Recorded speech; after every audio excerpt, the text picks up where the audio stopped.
Hey, welcome to another episode of the Brad Davidson Show. Today I'm excited to present and bring to you Marra St. Clair.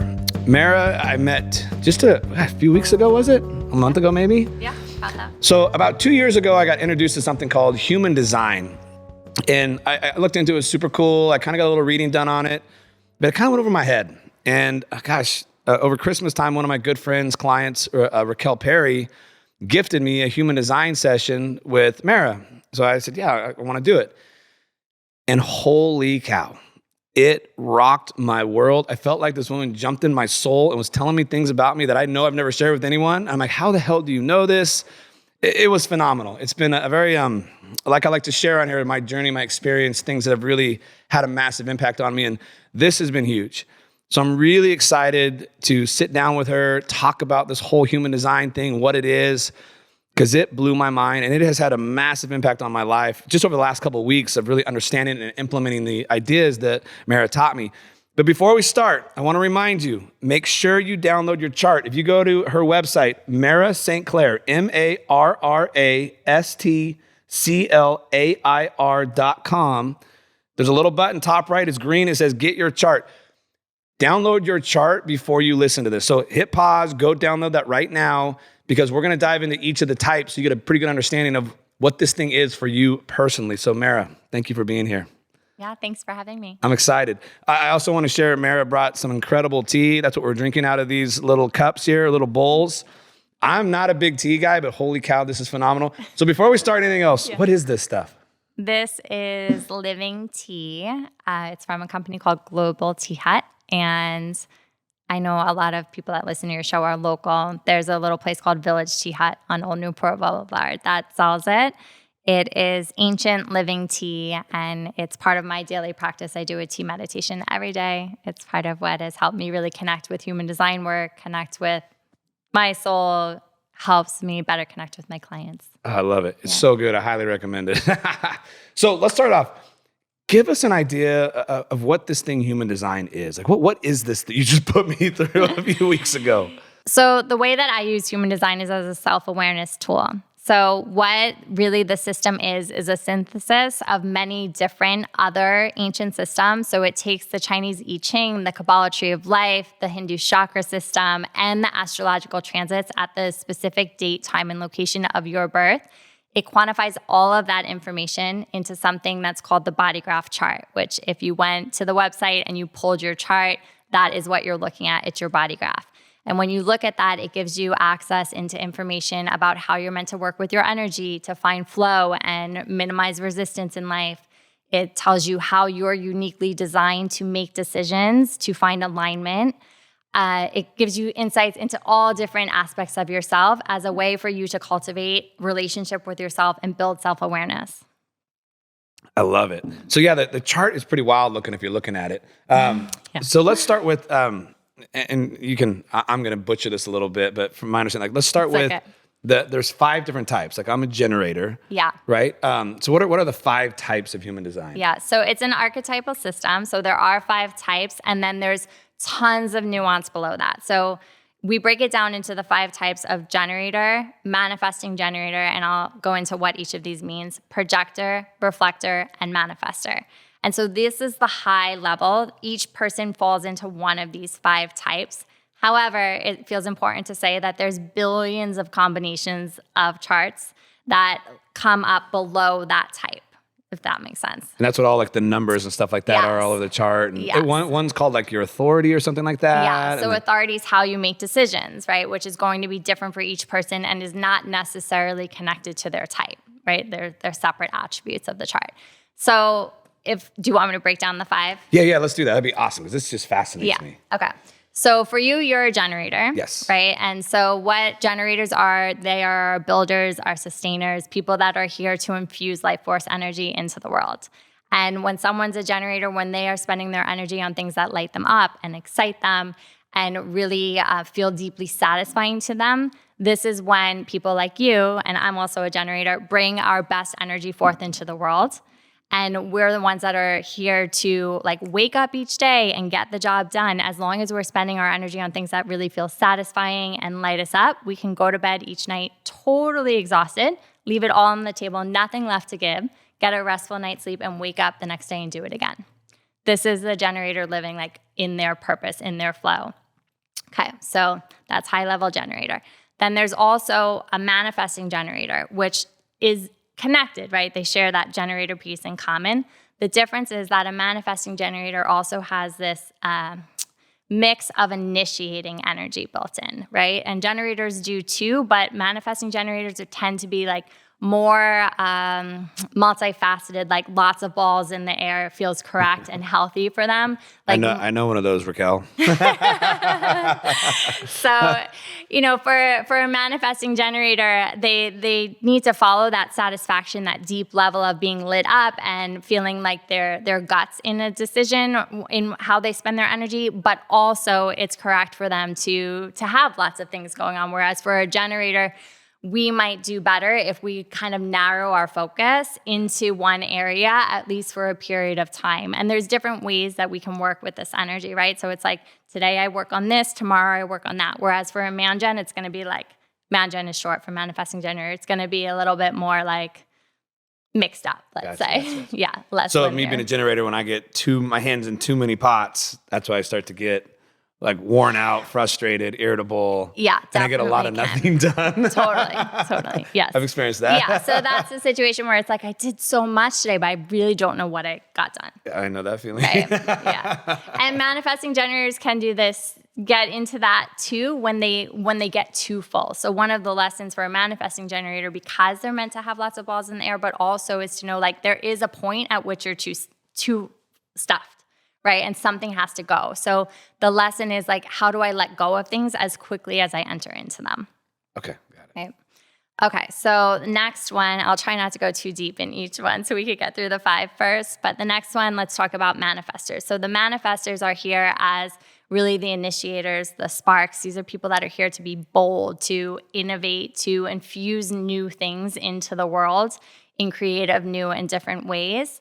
And their role is really to initiate. And so their work is, how do I get things going and then bring in support as quickly as possible so that things actually can continue to live out their full life without me needing to be the one, if I was a manifestor, to see that through, right? So the manifestor, it's about getting in touch with the urges. Like, when do I have the urge to create something? And what a manifestor might experience is that they have less consistent access to energy as a generator or a manifesting generator, right? It's more like, today I'm on, tomorrow I'm off type of thing. So I don't know any specific manifestors in my life, but I know some people that tend to have that, like, just, I don't know, they come up with some great idea out of the blue. And as they're thinking about it, like, they're super, they're really active. They're like, they can't sit still. Yeah. They're walking around. They're writing things down. It's like boom, boom, boom, boom, boom, boom, boom. And then like once they get their idea out, it's like they crash. Is that could possibly a manifestor? Absolutely. And Okay. there's different nuances in every design and other places we could find that. But typically, like, that sounds like a manifestor, where someone, it's like they have the urge, they need to get it out. It has to happen now, and then they're done. Well, it's like this amazing idea, and then they cannot basically activate it or make it come to fruition. Is what I know a few people in my life like that. It's like the most brilliant ideas out of nowhere. And it's like, once it comes, they're super active. They're all over the place. They get it out and then they're done.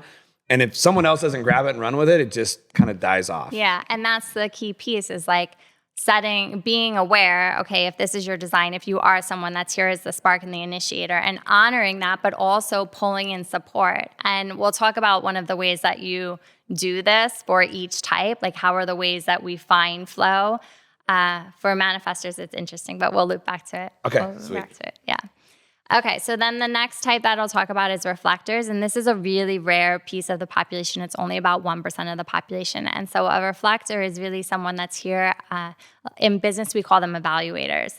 They're here very much to reflect back how we're all doing. They offer us a lens, a perspective to see ourselves. So it's always amazing when there's a reflector in a room to see how they're doing, and it gives us a pulse on what's the collective energy of the space doing. Yeah, and then the last type is projector, and our projectors is about 20% of the population. These are our leaders, our guides. These are people that are here to really help move other people's energy. They really can be powerful at maintaining or creating processes, creating systems, organizing people and structures and organizations in a way that is different than someone else would see. And so projectors are also very skilled at managing people because they can see other people's gifts very clearly. They can have a conversation with you and be able to very quickly say, like, here's what is special and important about you, and here's how we can leverage that energy for the collective good. Interesting. This would even be a good tool for business, wouldn't it? It's such a powerful tool for business. I've been through a lot of like personality testing and things like that, and businesses using those to try to put people in the right fit. But now that I've been through it and I hear you talking about it, like, you can find the right seats in the school bus for different positions. And I work with a lot of businesses, and sometimes people ask about hiring based upon human design. And, we can take it as far as we want to take it, but most often it's less about like, this person would be great at this role because they have this design, and more the conversation I want to have is, who are the people in the room? And then how do you work with their energy in a way that's going to allow them to bring forth their best gifts into the flow? Gotcha. Like, one of the things that human design does for us is it allows us to accept ourselves fully, gives ourselves permission. And I think this was a piece of your experience, right? Like permission for things that we already know to be true about ourselves, but that we can finally like settle into and stop being in resistance to. And the same thing for others. And this is why it's such a powerful tool for teams, for relationships, because we can now look at our partner. Right before I got in the car to come here, I had a session. Someone was at my house and we did a partnership session. And it was like, I can love this person so much more now because I just realized I need to accept them for this attribute that is them and stop trying to change it. Yeah. And so this shows up again and again in our relationship with ourselves, with one another, with teams. Oh, that's phenomenal.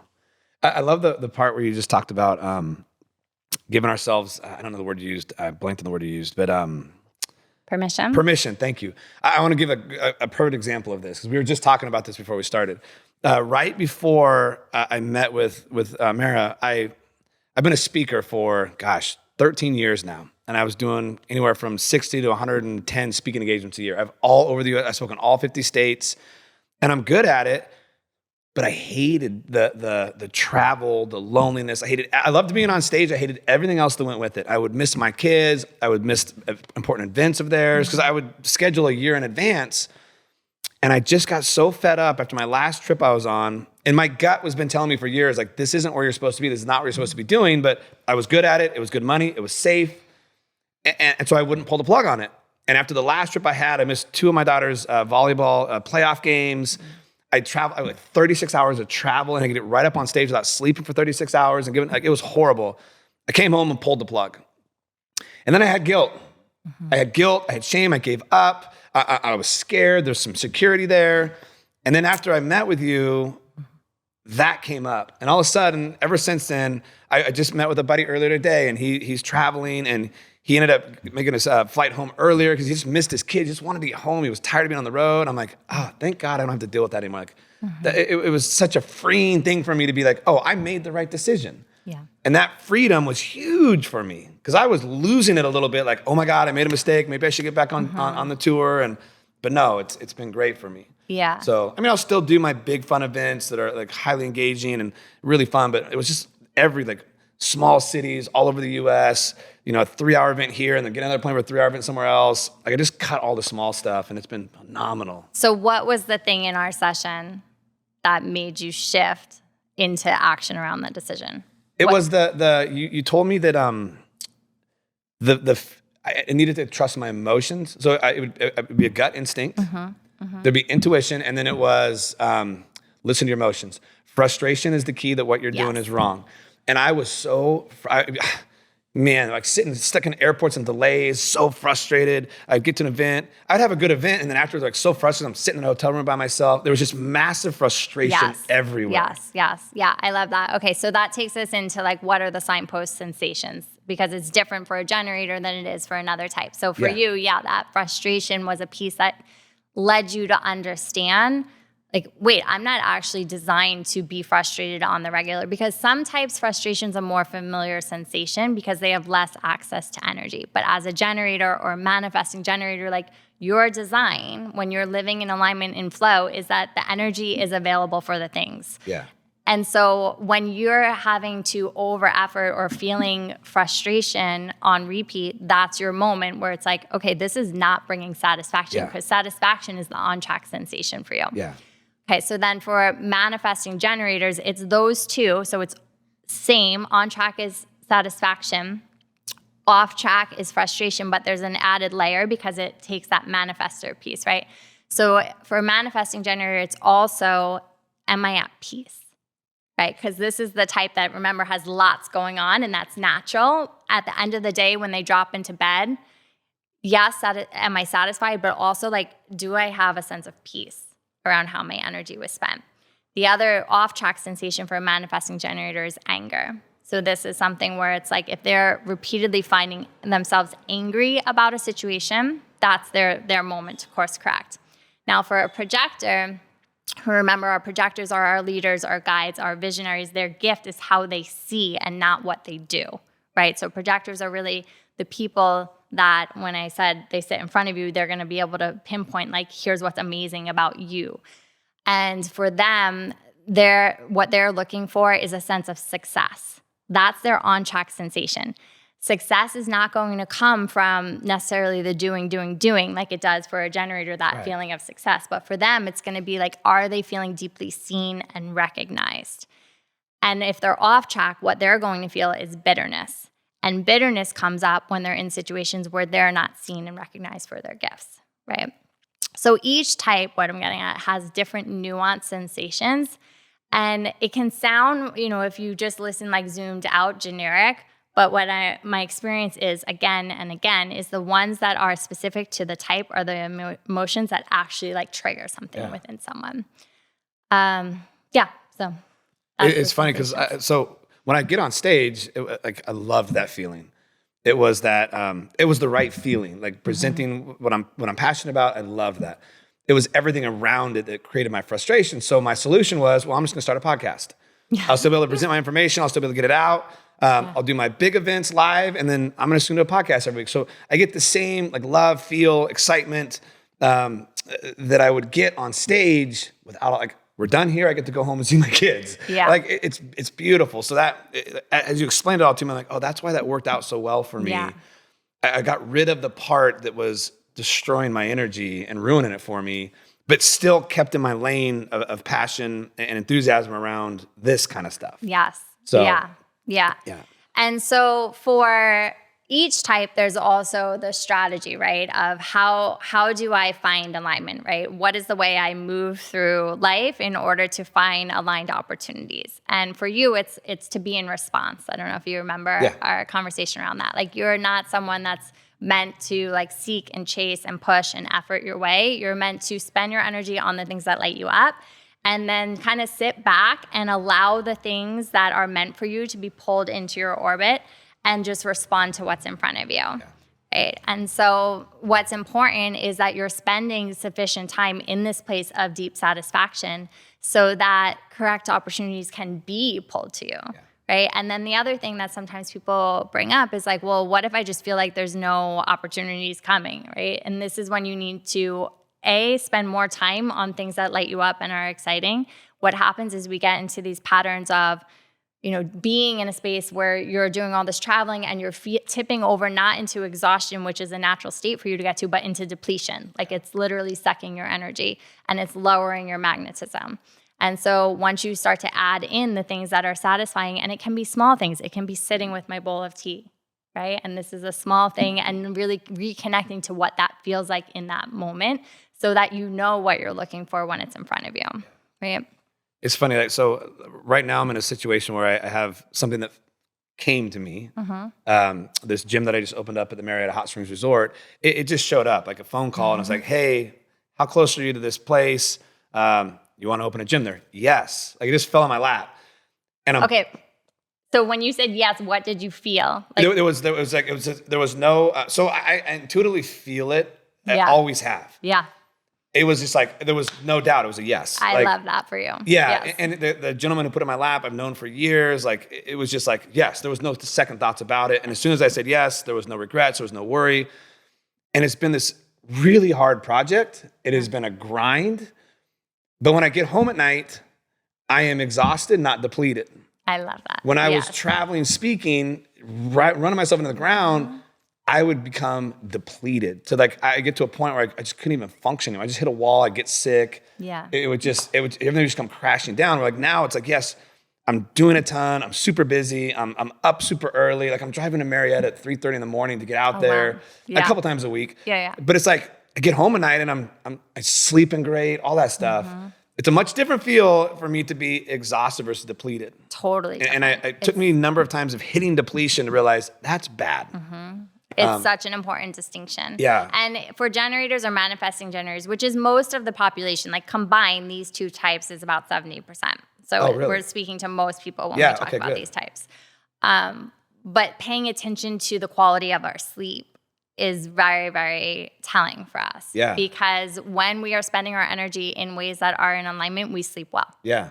It's funny because when I'm exhausted, I sleep incredible. When I'm depleted, it's the worst nights of sleep ever. I can't, like, I'm up every couple hours. It's like a walking train wreck is the best way I can describe it. Where now I feel, I'm exhausted in the day, but I'm re-energized by the time I get up in the morning. Yeah. It's just such a different And that's how feel. it flows. Yeah. That's why I know, like, this was, after we talked about it, like, this was such a good decision for me because it was intuitively, I knew exactly what it was and where I was going with it. Everything's been right with it. The crew of people that I've been able to find that have come into my life to work with me there, just absolutely incredible people. It's been awesome. But I'm working my butt off more than I have in probably 20 years. Yeah. But it's a very different feel. I was just looking at your chart to see. So your decision-making authority is sacral. Is that what you remember? Yes. Okay, yeah.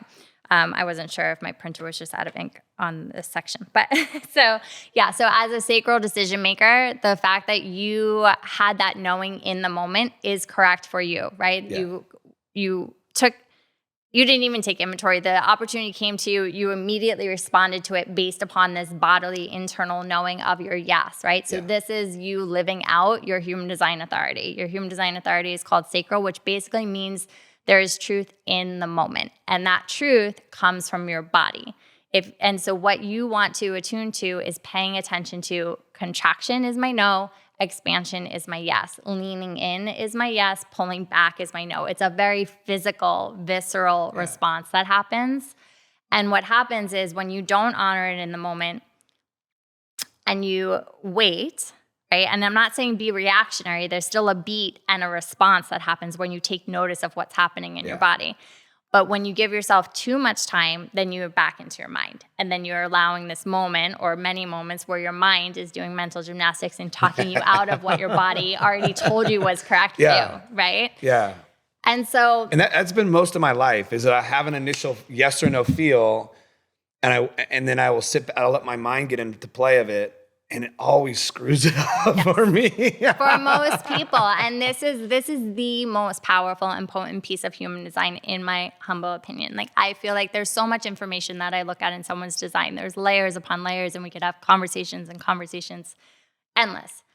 However, if someone is willing to, one, understand their type enough to understand their strategy of what we talked about, like being in response or initiating if you're a manifestor, and we could go deeper into it, and they're willing to make decisions based upon their authority instead of their mind, the rest unfolds. Yeah. It just self-organizes. Yeah. It really is that simple. Yeah. Well, and I found when my gut feeling was no, and I ignored it, when reality finally came to fruition, I could always say, I could have told you on this day that this was going to happen. Yes. Like I knew day one, if I said yes, this would happen. And it's like, holy cow, how many times am I going to do this in my life before I finally just trust myself? Right. And since sitting with you and really understanding this, it's been very different. My processes on opportunities and asks and like I listen, like I listen, and then I feel my head spin out. Yeah. But then I know like, okay, and I still make mistakes. I still am like far from running this thing perfectly, but it's been phenomenal. Like just the understanding of what I'm going through. Like that feel, like trusting that feel. Because I have not trusted that feel my whole life. Yeah. I mean, every once in a while I just make it like the Marietta project, I'm like, it was just a yes. I didn't even think about it, I just said yes. I know that I don't want to do all my decisions, but it was like, it just knew, and I trusted it. Yeah. And It takes so much courage to trust ourselves because Yeah. all of the conditioning Yeah. tells us otherwise, Yeah. right? And I think I shared this with you when we sat in session together, and I often share it in sessions because the conditioning that we have is like somewhere at some point, we all decided that decisions are meant to be made from our minds. Yeah. And everyone bought in. Yeah. However, I mean, you dedicate your career to fitness, to wellness. Like, we are so underutilizing the resources that live within our bodies when we limit our decisions to our mind. And I am not saying don't use your mind. I am actually saying the opposite, but use your mind as a tool. It is not the authority, because your mind is where all the doubt lives, all the confusion, all the conditioning, all of the taking in other people's ideas and opinions. Yeah. When your body, if you just learn how to tune in and pay attention to the signals, is giving you good information that's way more reliable. Yeah. And so the invitation, the massive invitation that comes with human design, in my opinion, is to shift the hierarchy with which we make decisions. We use our tool of our mind as part of the process.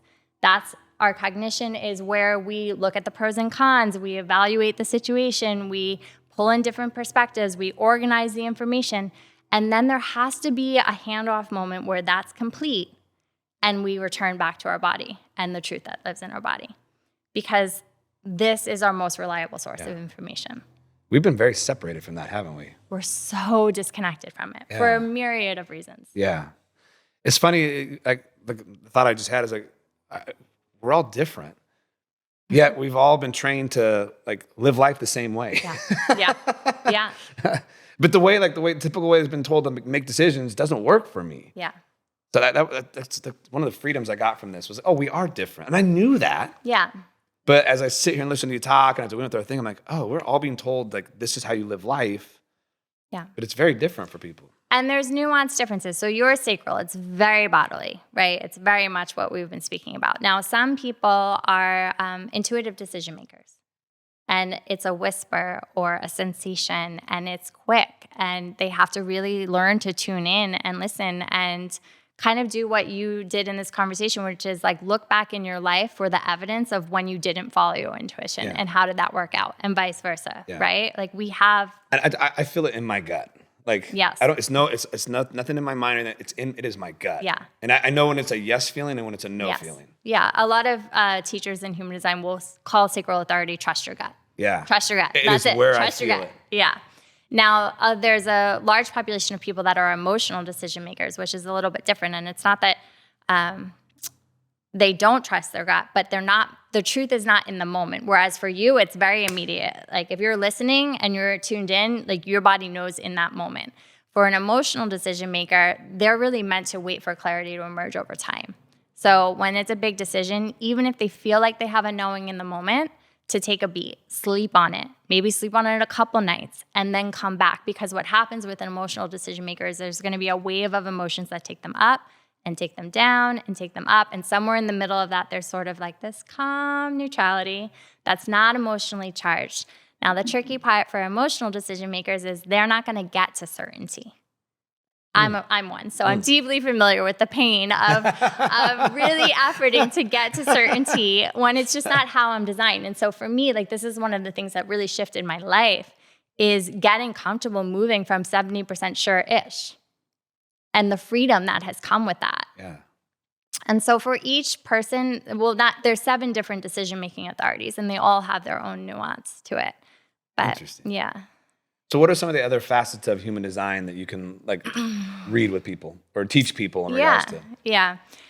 So another one that I love looking at with people is profile. And profile is like the life themes that will emerge. And so can we talk about yours? Oh, yeah, please. Okay. I'm an open book, so share everything you want about my profile. I think it's helpful to ground in like a real life example. Yeah, 100%. Because otherwise it's very pie in the sky for people.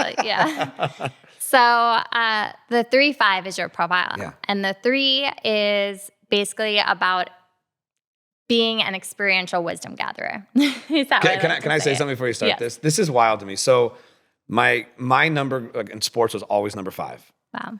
My children's number, they for some reason attached to number 3. So both my kids were number 3 in all their sports. So when you told me it was 3-5, I'm like, those numbers are so prolific in my life. Yeah. So that's fine. I didn't mean to cut you off. But. No, so it goes. Yeah. I mean, weird, not weird. Yeah, exactly. It's my favorite saying Yeah. that a girlfriend and I have. Weird, but not weird. Strange, not strange. Yeah, 100% is that. So the 3 is really about trial and error. Like the big lesson for a 3 is about being okay getting things wrong in order to figure out how to get it right, right? And it's an important piece of the process. It's like there is no failure, there's only lessons.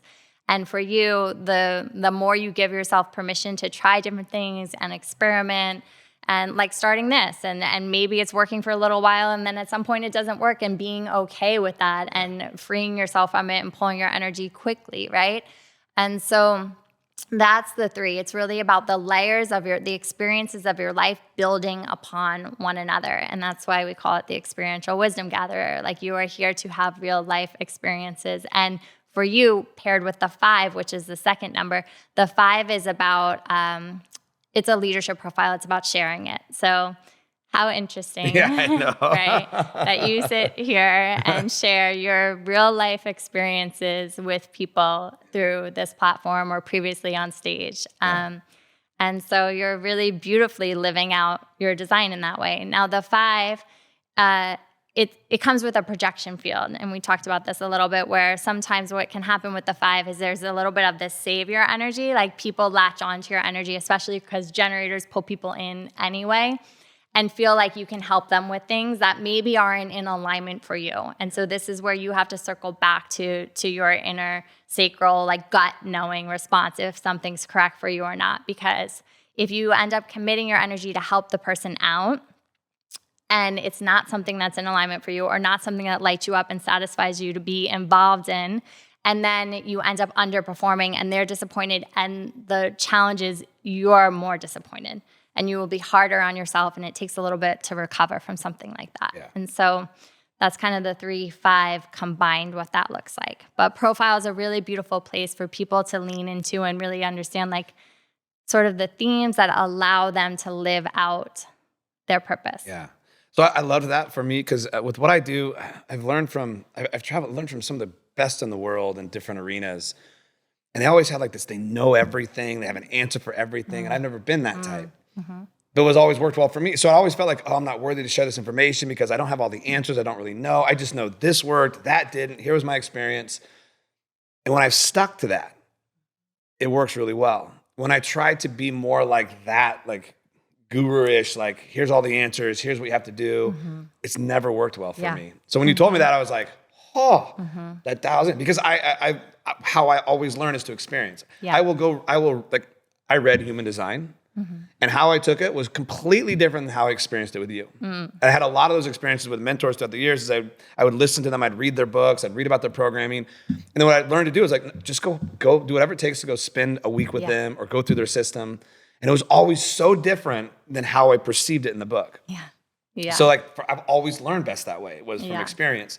And then I've always been received the best when I just share the experience versus trying to be, here's the magical answer. Here, I know everything. It just never, obviously it just doesn't work for me. So that was big. There was something else you shared with me. I can't remember what you called it, but you nailed my biggest fear in life. And it was not being worthy. Yeah. And so you have there's energetic centers in the chart. And so if you listening have pulled your chart, the geometric shapes are either colored in or not colored in. When they're colored in, that's called defined. When they're not colored in, it's called open or undefined. And these places in our design, these energetic centers, give us a clue as to where we are here to influence the others and where we are here to take in influence, or most likely and susceptible to taking in conditioning. The places where we take in conditioning are actually the places where we're here to build the most wisdom, right? We have work to do, and then we become wise about it. In your case, then you can share it, right? So here we are.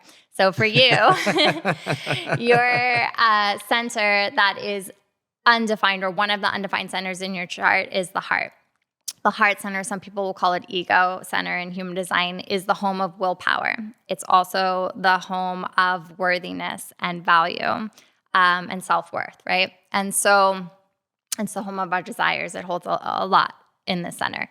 And when it's undefined, like yours is, oftentimes this is someone that has a very long journey to understand inherent worthiness in life and will overwork and over effort and over promise and then kill themselves trying to over deliver check.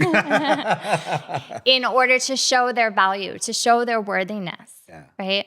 And the conversation that we had, which I loved, and when you reflected back to me after the session how important it was, and I think it's an important conversation for most people, is that we get to define worthiness. Yeah, that was an awesome conversation. Yeah. Yeah. We don't do that. Like most people have never taken, so many people are living their lives trying to prove their value, prove their worthiness, and yet have never taken a pause to say, well, what do I think is valuable? Yeah. What do I think it means to be worthy? Yeah.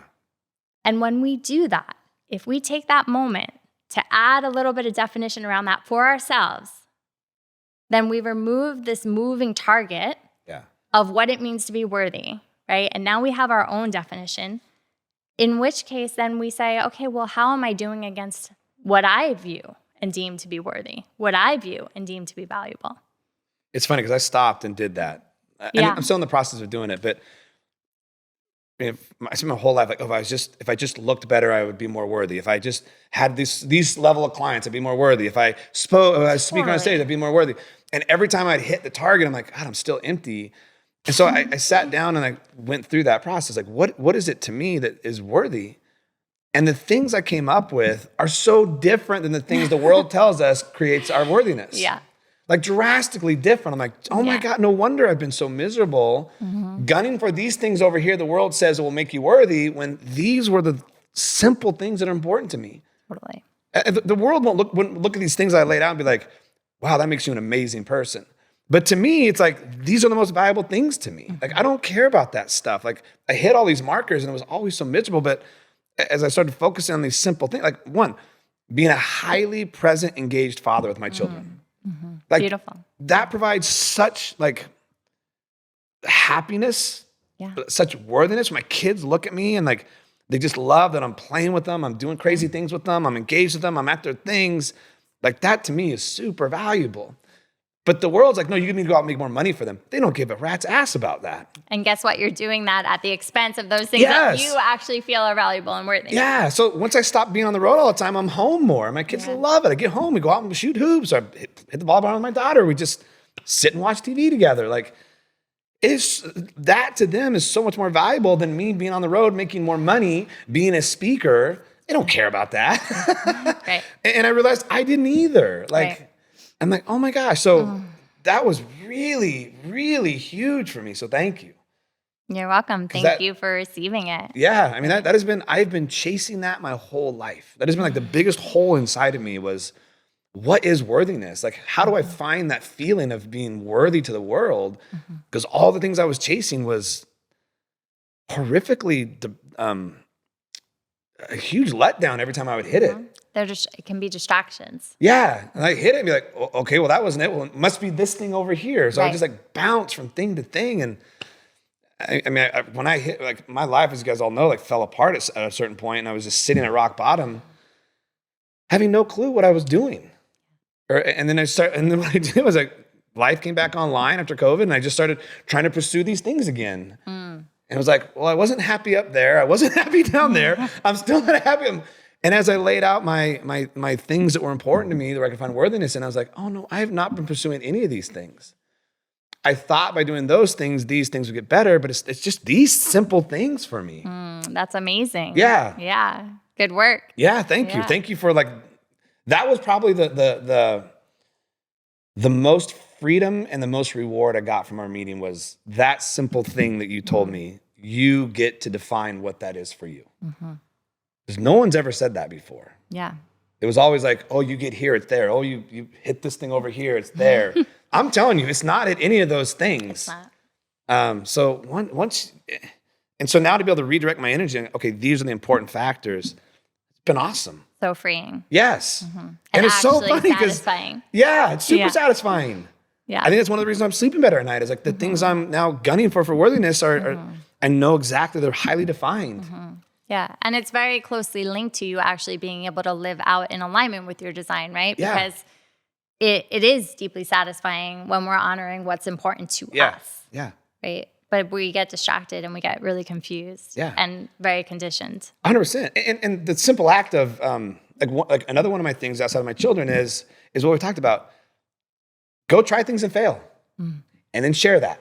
Yes. Yes. Like, that's not very sexy. Go do these things and fail, or and then share with the world how you failed and what it was. Holy cow, it's kind of fun. But how valuable for everyone. Yeah, versus feeling ashamed, like, oh, you're a moron, you sucked at that. It's like, no, I sucked at that, but here are the lessons I learned, and then move on to the next thing. Yes. It's like, wow, it's super rewarding. It's like, okay, I actually feel worthiness knowing that I have the guts to go try these stupid things just to see what happens. Yeah. And then I basically take what I like, discover what I don't like, and share it. And it feels pretty rewarding to me. But the world wouldn't be like, oh, wow, that's pretty cool. To me, it is. Because now it's like, oh, I was afraid to go try these things. Well, now, no, I'm not, because now I know the value in those things. Versus like, I got to go do that and be perfect at it. Then I got to go do that and be perfect at it. I'm not very good at being perfect at things. Yeah. I'm really good at falling on my face. Yeah. Well, and other people are. And that's not in your, like, there's different profiles where their whole thing is pursuit of mastery of one thing. And that's how they're designed. That's the energy in them and the energy in you. And this is the thing about human design in general. It's like, it gives us a lens to view the energy that exists within us. Yeah. That is wanting to be brought out into expression in the world. Yeah. Well, it's funny. I have a really good friend. His name's Eric McGrath. Eric and Mary McGrath. They're phenomenal people. They run this company. Actually, Mary's going to be on here soon. They run this company called Driven for Life, and they do this thing called Bold. And I went through it, and I remember him telling me, he's like, everything about you is phenomenal, except you have this facade. Like you are afraid to be vulnerable. And I'm like, I don't even know what the hell you mean. And it was simply this, is that when I would go and fall on my face and then be open about it and share about it, that's when I connect with people. When I was trying to put on the show of perfection, I would miss. And he's like, if you could just drop that facade and share your vulnerability, you'll kill it in this world. You'll connect at such a deep level. That's what people want from you. And I was like, I told him, like, I don't know what the hell you're talking about. Like, I was scared to death of that word. I didn't know what that word was. But as I've started just falling into this stuff, and then you sharing, like, no, that's your thing. Like, oh my gosh, that's why I connect when I allow it to happen. Yeah. Versus trying to put on the facade of perfection all the time. Because I'm not meant to be in that role of perfection or mastery. I'm meant to be the person that just tries it. Yes. And then encourages people, like, you know what, it's safe. Like, you're gonna be okay. Like, go through it. Face the fire, like whatever it is you're looking at, like, it's okay to not be perfect. Yeah.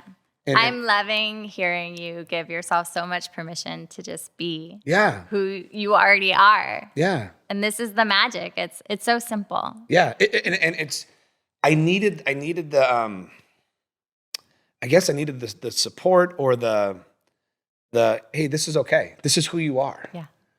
Because for the longest damn time, I thought that is my biggest sign of weakness.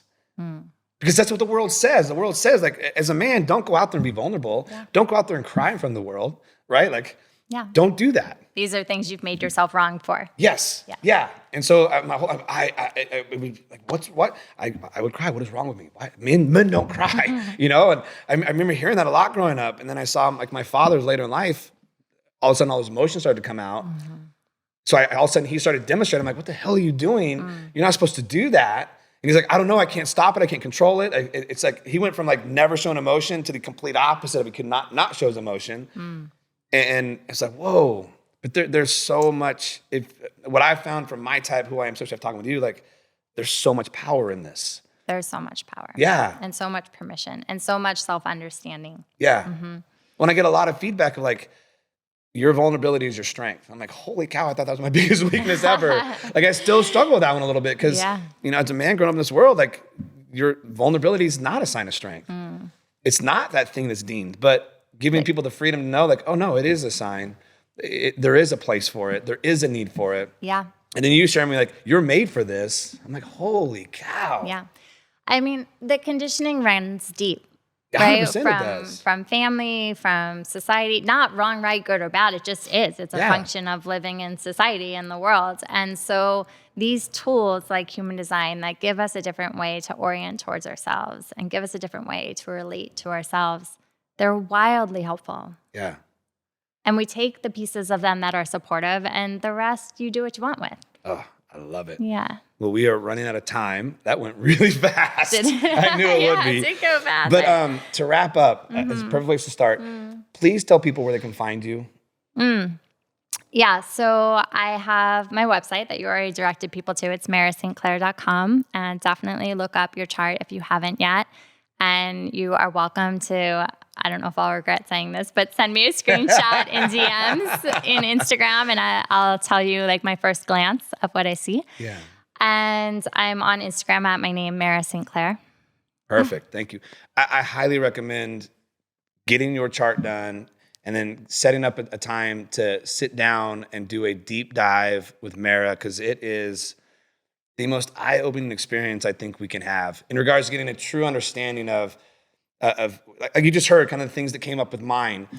Like there's so much freedom and understanding. This is who you are. This is what you're meant to do. And as we went through there's a lot more that we went over than what we just talked about. Yeah.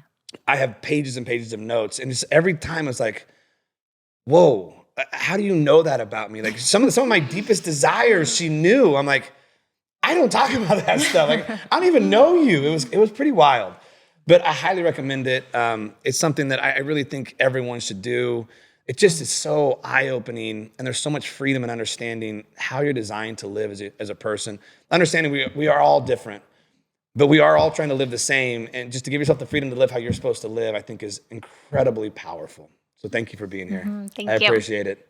Yeah. All right, take care. See you next week.